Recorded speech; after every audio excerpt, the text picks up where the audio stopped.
The Peter Schiff Show. Well, I'm on vacation this week, but I did take a little time out to listen to Janet Yellen's semi-annual Humphrey Hawkins testimony. You know, she gets up on Capitol Hill and she testifies first before the Senate. That was yesterday. And then today she was before the House. You know, it used to be a lot more interesting when Ron Paul was on the House Banking Committee, and you could see Ron Paul asking all these questions to Ben Bernanke. I really would like to hear Ron Paul questioning Janet Yellen, but unfortunately, we don't have that opportunity. You know, I wish Rand, if he was on the Banking Committee in the Senate, he might have been able to ask some interesting questions himself to Janet Yellen. Also, of course, the big news, we are on the eve of the Brexit vote in the UK. It's going to be on Thursday, and I'm not sure what time the polls close, but the polls that they've been having as far as to try to gauge investor sentiment show that the Remain camp is firmly in the lead. I think the betting certainly shows, if you look at the online betting for will there be a Brexit or will they stay, the Remain camp seems to be in the lead. But I've read that it's mainly because of the money. More money is being bet on Remain, but more people are betting on Leave. Probably, though, the Remain votes will carry the day. That's normally how it works. The forces of big government are very hard to overcome these days. And, of course, nowhere is big government better exemplified than with the Federal Reserve, which is a combination of big government and central planning or central banking. And, you know, Janet Yellen's testimony I thought was relatively boring, and I'm going to go over some of the more important tidbits. You know, I was tweeting out as I was watching it, both yesterday and today. I sent out some tweets, and if you don't subscribe to my Twitter, I don't know if you don't call it subscribe, what is it? You follow somebody on Twitter? So if you're not following me, you should follow me. I've only got 76,500 followers on Twitter. Not as many as I have on the other social media. I think I've got about 111,000 or so Facebook likes. My YouTube channel seems to be my most popular. In fact, I just crossed over 149,000 subscribers to my YouTube channel. So we'll hit a milestone probably the next couple of weeks, I guess, of 150,000 subscribers. So if you haven't already subscribed to the YouTube channel, maybe you can help put me over the top of the 150,000. But I really ought to have 1 million people listening to my YouTube channel. So if you are a subscriber, get your buddies to sign up. We really should be spreading the word because there's so much nonsense out there in the mainstream media. More people need to be listening to my podcast. I don't like to just preach to the converted. You know, I want to get some new converts. So you guys got to help introduce new people to my social media, in particular my YouTube channel, because that's where, you know, I really explain things that are going on, like with Janet Yellen. And of course, Janet Yellen, both days of testimony, she continues to pretend, or whether she's pretending or not, either she's clueless or she just, is lying. But she keeps on talking about this recovery being on track. She mentions that there might be a little soft patch in the labor market that she believes to be transitory. And so, you know, she just wants to wait a little bit longer, but we're on the road to recovery, and the rate hike is just around the corner. Maybe it's a bigger corner than she used to think, but we're going to round that corner, and we're going to end up at these rate hikes. And again, all this is nonsense. I think if the Fed were going to raise rates, they would have already done so. There was one of the, I forget if it was a senator or a Congress or a House member that asked Janet Yellen about the box that the Fed might be in, because the fact that rates are still so low, what is Yellen going to do? What tools do they have left to fight off the next recession? And Janet Yellen was very confident in her reply. She said, well, we have all the tools that we've always had, which is true. They still have those tools. The problem is the tools have never worked. And all they are is cutting rates, which obviously they can't cut them very much if they barely raise them. But they can print all the money they want. They can do another QE4. It could be bigger than QE3. It probably will be.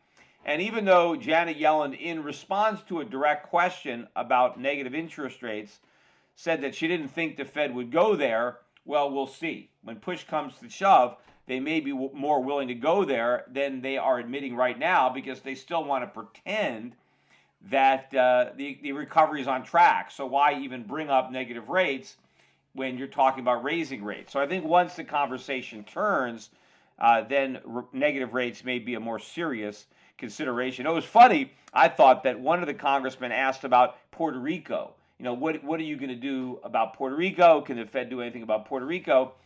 And Janet Yellen basically said, no, there's really nothing we could do. Puerto Rico's kind of on its own. They got to, take care of themselves. I wish the Fed would have had the same attitude about the U.S. government or about the mortgage market. See, apparently the Federal Reserve has no problem buying up toxic mortgages, but they wouldn't touch Puerto Rican sovereign debt with a 10-foot pole, which leads you to believe how risky must that Fed be, that paper be, if the Fed, which basically will buy anything, it's like life cereal. Janet Yellen, yeah, she'll buy anything, but she won't buy Puerto Rican sovereign debt. But I wish the Fed did the same thing for the U.S. government, force the U.S. government to make those tough choices. In fact, there was a House member today that basically talked to Janet Yellen about the independent central banks, and Janet Yellen kind of bluffed that if interest rates went up, and that was a problem for Congress, which of course it would be a problem for Congress,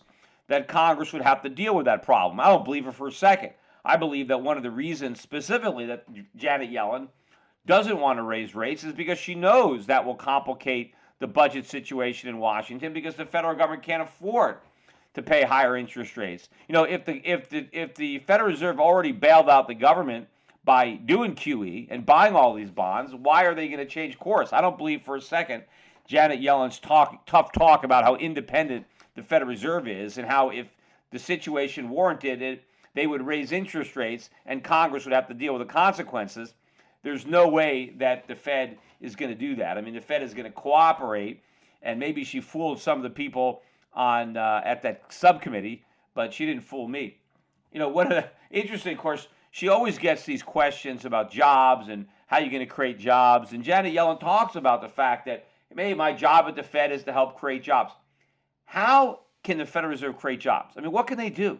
In order to have jobs, you need capital, you need a profit motive, you need an entrepreneur, you need certain things have to come into existence in order for there to be jobs. What does the Fed have? The Fed doesn't have anything. What do? They print money. They buy government bonds. They manipulate interest rates. None of that has anything to do with job creation. Maybe it creates jobs for the people running the presses, although we don't really have the presses anymore. But there's nothing the Federal Reserve does that really creates jobs. If the Federal Reserve gave us sound money, then we'd have a sounder economy, and that sound economy would produce jobs. But there's nothing directly that the Fed can do to create jobs, yet Janet Yellen likes to pretend that she can. But what really aggravates me is when you get the minority congressman or congresswoman, right? Whenever there is a woman or if it's black, whether it's a guy or a gal, the question is always about race. It's always, what are you doing about black unemployment? What are you doing about the wealth divide between black and white? As if there's anything the Federal Reserve can do. They can't pinpoint their monetary policy at a particular ethnic group, at a particular gender. That's like the Federal Reserve can say, oh, yeah, we really need to do something about black unemployment, so let's print a little extra money.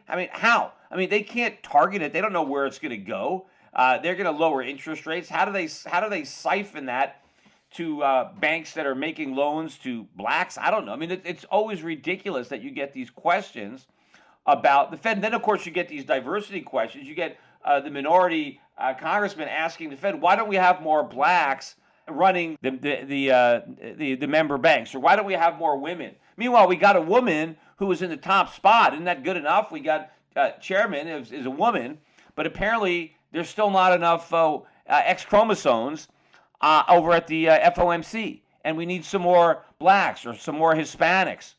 How is that going to change? Do the people asking these questions really think that black bankers or female bankers are going to come to different decisions as to what the appropriate level of interest rates is? Do they really think that your feeling on real rates should be is somehow influenced by your gender or your ethnicity. I mean, it's ridiculous. I thought, how ridiculous would it be if there was a white congressman came up there and said, "Hey, Janet Yellen, what are you doing for white guys? What are you doing for white men?" Can you imagine the uproar if such a racist or sexist question was asked? But you get, some female black congressman, she comes up there and asks specifically, what are you going to do for blacks? What are you going to do for women? Nothing. Nothing sexist or racist about that. But they want to come up there and they want to grandstand and they want to talk about this stuff. The irony of it is that the problems, particularly in the black community, the problems for the high unemployment among blacks, it's not really the Fed that's doing that. I mean, the Fed in general is responsible for elevated unemployment for everybody because their monetary policy is stifling economic growth as they inflate bubbles and prop up Wall Street and the federal government. They diminish real economic growth, and so that hurts job creation for everybody, black, white, male, female, whatever. But the extra unemployment that we see so pernicious in the black community, that's got nothing to do with the Fed. Right? I don't blame the Fed for everything. That's because of Congress. That's because of the White House. It's the congresswoman who's asking the question about what the Fed is going to do about black unemployment. It's her and her cronies, her comrades in Washington, in the House. They're the reason that black unemployment is so high. It's the welfare state. That's not the fault of the Federal Reserve. It's the increase in the minimum wage. That's not the fault of the Federal Reserve. It's all these occupational licensing laws. It's Obamacare. It's all the affirmative action laws. It's all the special privileges for minorities that make it so easy for them to sue their employers. Those are all the things that are responsible for the elevated unemployment. And so it's ironic that you've got these congressmen who are causing the problem, lecturing the Fed about what the Fed's going to do about it. I wish Janet Yellen knew enough to put these congresswomen in their place and say, look, idiot, it's your stupid legislation that's causing the problem.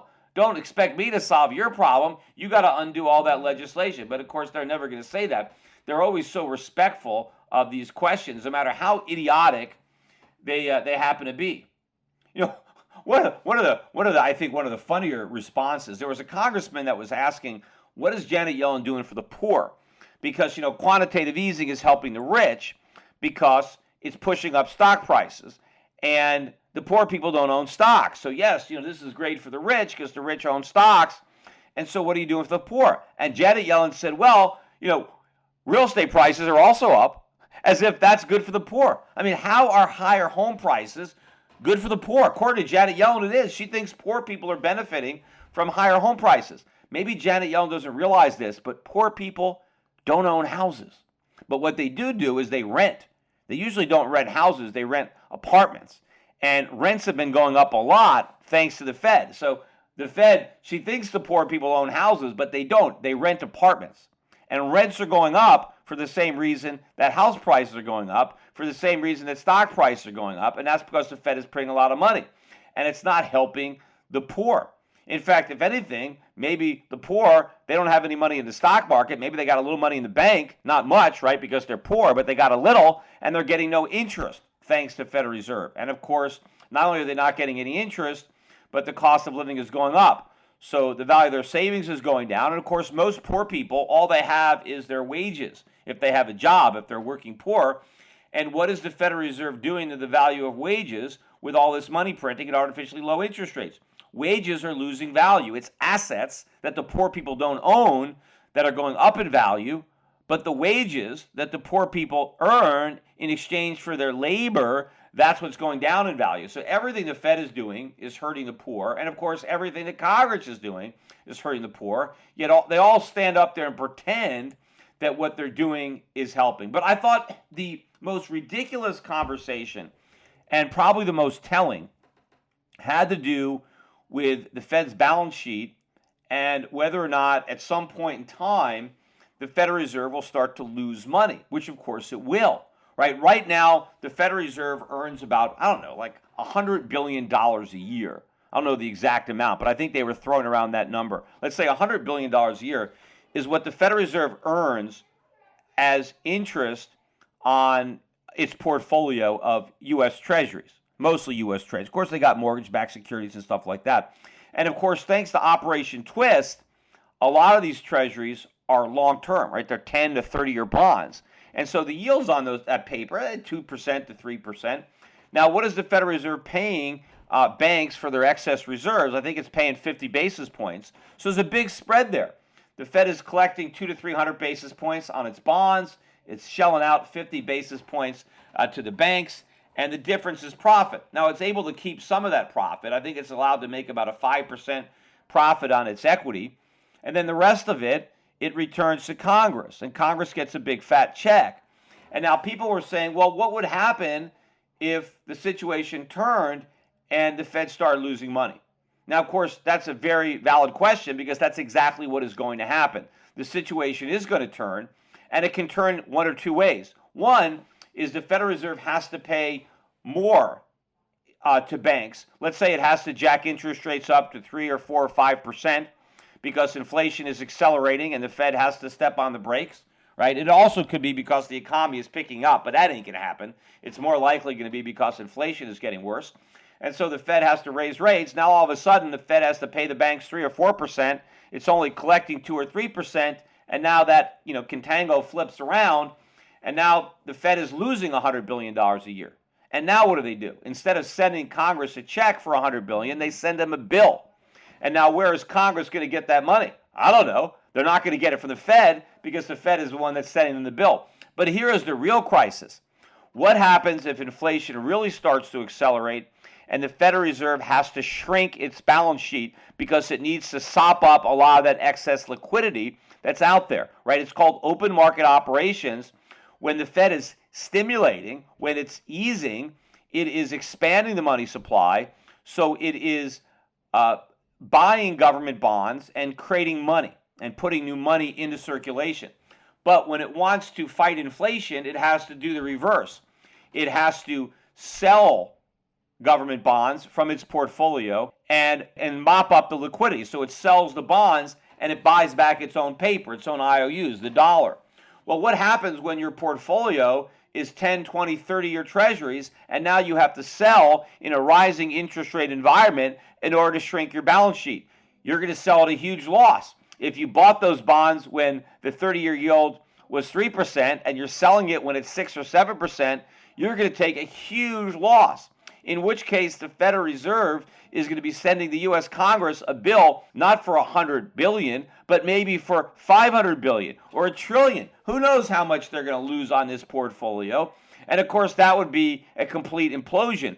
But what Janet Yellen told the congressman was that was impossible. She said that, there's nothing to worry about. There's no way we're ever going to lose money on this balance sheet. And then someone said, well, it's impossible. And then she said, well, there's like one circumstance where it could potentially happen, but it's very unlikely. And she said, well, what if the U.S. economy gets really strong and it really starts to grow much faster than we think, and then we have to raise interest rates a little higher than we think? It could mean a slight loss. But then she said, well, that'd be a great problem to have because it means that we have a lot of growth. Well, the possibility that Janet Yellen isn't even considering is what if the reason that the Fed has to raise rates more than it thinks is not because the economy is stronger than it thinks, but because inflation is higher than it thinks. What if we get stagflation? Then, of course, it's a complete catastrophe. But Janet Yellen doesn't even think that's a possibility. How can that be? The Federal Reserve asked the banks to do these stress tests. We want to find out what would happen in a worst-case scenario. Doesn't Janet Yellen even believe in a worst-case scenario? I mean, there's a law called Murphy's Law, right? I'm sure just about everybody listening to this podcast is familiar with Murphy's Law. But in case you're not, Murphy's Law says that anything that can go wrong will go wrong. Now, apparently, Janet Yellen doesn't even know who Murphy is, right? Because obviously, if it's possible that we can have stagflation, then it's going to happen. And why does the Fed not even have a contingency plan for it? Why does the Fed not even entertain the possibility of stagflation? Now, it's either one or two reasons. One is she actually doesn't believe it. She's actually so dumb and so clueless that she really thinks the situation where inflation picks up without economic growth, that's actually impossible. Well, there's no way she thinks that. So the only alternative is she knows that even if inflation were to pick up, no matter how high it goes, the Fed will never raise rates. The Fed doesn't care because Janet Yellen knows that if the Fed ever tried to raise rates to rein in inflation, absent strong economic growth, that the whole economy would implode. And rather than doing that, she's just going to allow inflation to run out of control, which is exactly what I've been saying all along. That's what Janet Yellen is looking for. In fact, somebody asked Yellen about Donald Trump's point about default and would that be a disaster? And she said, yes, it would be a real disaster if there was a haircut on U.S. Treasuries. That's a disaster as far as the Fed is concerned. But the Fed thinks nothing about giving people a crew cut, in fact, shaving them bald when it comes to a haircut on the dollar. Because that's what she has no qualms about. She thinks it would be bad for the Treasury to not make good on its promises, but it's no problem for the Federal Reserve to totally default on its commitment to defend the value of the dollar, because when the Treasury defaults or if there's a restructuring, the only people who are hurt are the people dumb enough to buy the treasuries in the first place. But when Janet Yellen runs the printing presses nonstop, when we have massive inflation or hyperinflation, everybody dumb enough to have dollars gets hurt. Not just the people who bought treasuries, but the people who bought any U.S. dollar-denominated debt, or the people who didn't even buy a bond. They simply stuck their cash under their mattress, because even if you got your cash under your mattress, Janet Yellen is gunning for you. Today's financial advisors behave like pro wrestling TV commentators. They scream that the recovery is strong, debt is manageable, inflation is low, and that the Federal Reserve has everything under control. They may be oblivious, but the danger is real. Looking beyond the media hype can open a world of broader investing ideas. Euro Pacific Capital is a registered investment advisor that offers stock-focused wealth management services that closely follow the strategy of our founder and CEO, Peter Schiff. We concentrate on those countries that are more closely in tune with Peter's vision of how capitalism is supposed to work. And these investments are not hard to find, provided you know where to look. Isn't it time you change the channel and let Euro Pacific put a little reality back into your portfolio? If you live in the United States and have $25,000 or more to invest, call 800-727-7922. That's 800-727-7922. Non-U.S. residents access similar strategies through Euro Pacific Bank at europacbank.com. Euro Pacific Capital and Euro Pacific Bank are affiliated companies.